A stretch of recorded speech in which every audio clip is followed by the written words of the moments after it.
My name is Scott Mealy, and here with me is Emily Pattengill.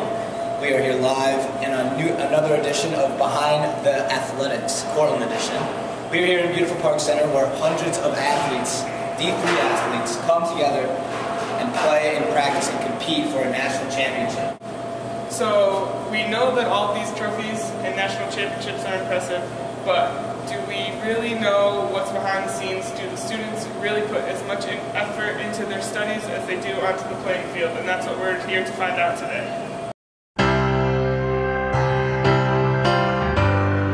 Hello everyone, I'm here with Coach Taylor, coach of the varsity girls lacrosse team. We're here with Coach Leinhart, varsity softball coach here at Cortland.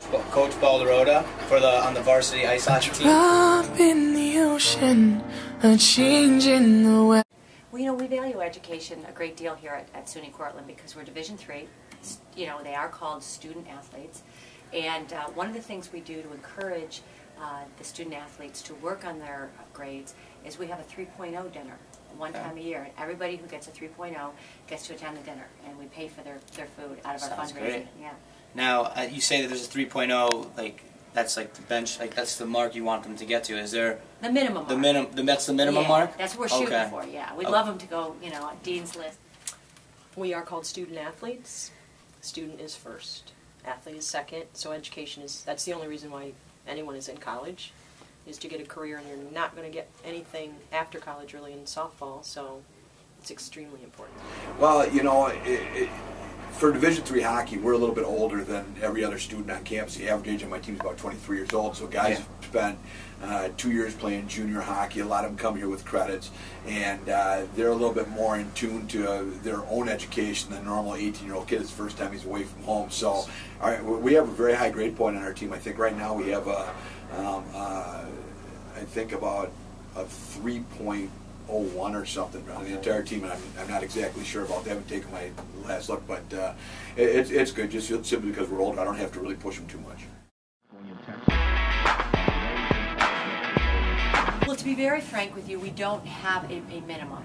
They have to stay eligible within the Cortland standards, and so if they're on probation, they are still allowed to practice, but the focus is getting them into tutoring and getting them the help that they need. Every year we set, the team sets a team GPA goal, and it's above a 3-point. I can't remember exactly what it is this year, a 3.2 I believe.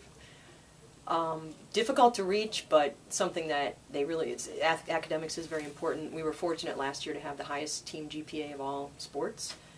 So there's high emphasis, and the goal then is, I think our standard would be higher than what is just the minimum standard to be eligible, but the expectation is you go to class, you do well, and you represent softball. The NCAA says 2.0 plus a credit requirement. They have to be enrolled in 12. Most of our guys don't even flirt with that. We have academic tutors to help them out if they fall below that. We monitor it very closely. We have done it both ways. We have had no study requirements, and we have had like a minimum. If you're not getting a 2.5, you need to go to study hall.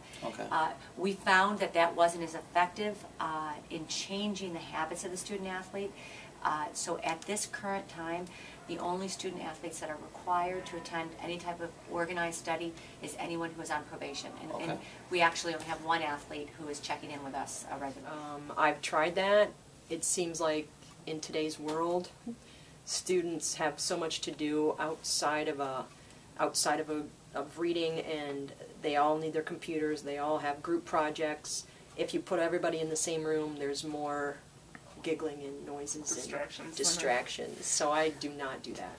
Okay. I have, but I don't do that anymore. So we get more done if they're separated. We don't have a study hall for our players. We have tried it, and we find that they're a little bit more productive when they're on their own because we get everybody together, and it's more like social hours. So you know, as long as our players are making academic progress and they're doing a good job, we don't push them too much. Yeah, you don't want to mess up their schedule. Like they're already doing something already good. You don't want to mess it up. That's one thing. But the other thing is, you know, we really can't we can't afford to lose anybody on academics. Yes. We just can't. The worst reason to lose players for anything is because they're academically ineligible. So we take care of them, but at the same time, we don't really need to push our guys that much. So every once in a while, we'll have someone that has a little bit of problem. We'll help them out. Sounds great.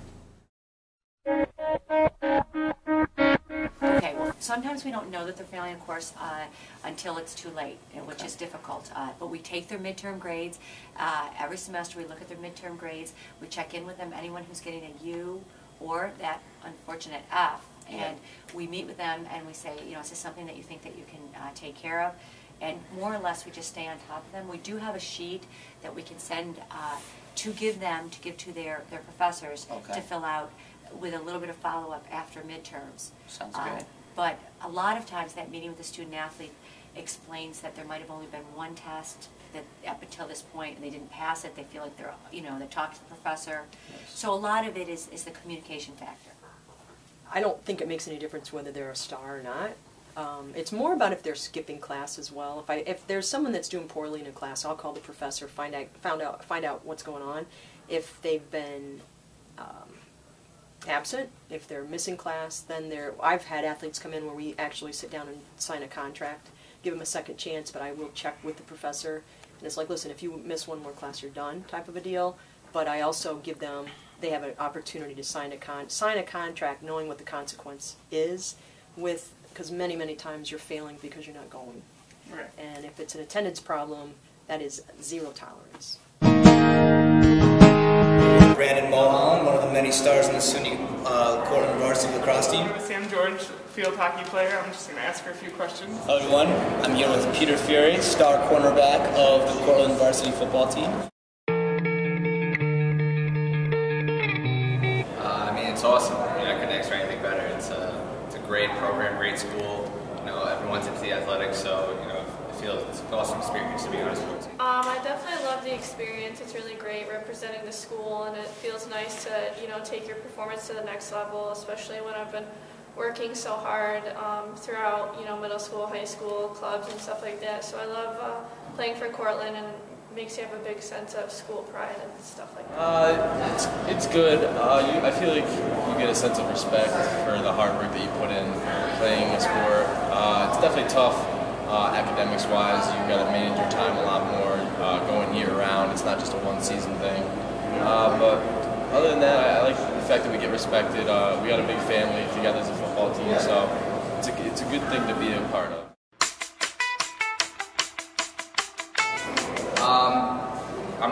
I put myself in a very strict schedule. Most of the guys on our team do.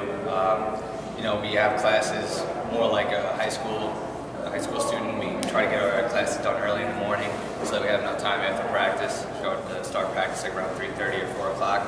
And usually after that, we have time for studying and doing work then. So in season, it's pretty much easier to get our stuff done because we're on a strict schedule. We don't do a specific study hall or anything like that, but our coach stays on top of our grades, checks our GPAs very constant, keeps in touch with our teachers, and he is always on top of us, letting us know what we have to do better and stuff. I take opportunities to go to different SI sections, review sessions, especially because we do miss some classes for our games and stuff like that. I definitely take advantage of time in between classes, and I spend a lot of time at the library during the season because it can be pretty chaotic trying to study when it's not always quiet, and especially when we go on away trips, we always bring our books and stuff like that, so we do a lot of work on the bus and things like that to keep us on top. My team is not required to go. I know that other teams are, but we don't have to check in or out, but usually a lot of us girls go in on our own. Yeah, usually I'll go to the library. As a freshman actually coming in, you have to go to mandatory study hall sessions with coaches and the other freshman players and transfers. But since I got out of that, ever since I was a sophomore, I've just been going to the library whenever I can, every chance I can get, just to do my work and get to a quiet place, find some time for myself.